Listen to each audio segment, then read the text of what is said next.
Welcome to a new Tour Confidential. I'm Jeff Ritter in for Jessica Marksbury. Joining me today on the panel from Golf.com, we have Brendan Moeller, and live via Skype, getting an early start on his week in Sea Island, Georgia, it is Golf Magazine's Cameron Morfitt.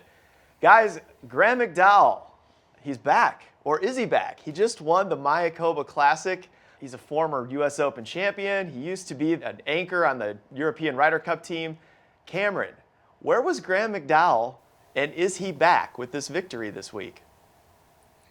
Graeme McDowell's definitely back. I mean, you can't fake it and win on the PGA Tour. I don't care if it's an event without too many stars, like down in Mexico. You have to play well, and he's hitting fairways and greens. And that shot that he hit in the playoff, the second shot there, was spectacular. It almost went in the hole for an eagle, too.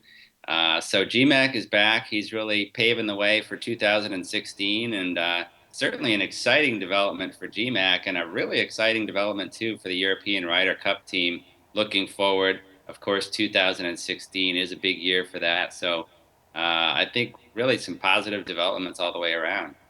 Yeah, he was a fun character 5 years ago when he sort of burst onto the scene at the U.S. Open at Pebble Beach, and then just he was such a mainstay on European golf there for a while. What do you think, Brendan? You think we're going to see a second coming of McDowell on tour? I think we will, and it's because it's Graeme McDowell mostly, not really because of the event he won. I think in past years, the winner of the Mayakoba Classic, you might have forgotten about him the next week had you even heard of him before he won.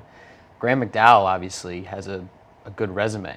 It might be a little lax the last year or two, but he's the kind of player who wins in bunches. He won twice in 2008, won 3 times in 2010, including the U.S. Open.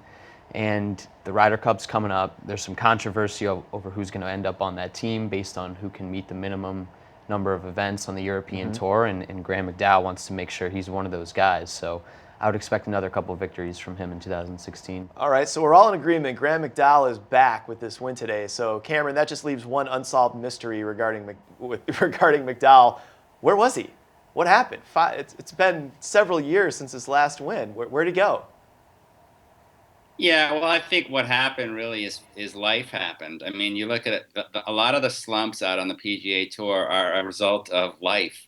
Specifically, you get married, you have kids, your priorities maybe change a little bit. So it's very rare that you get a golfer who is so single-minded that stuff does not affect him.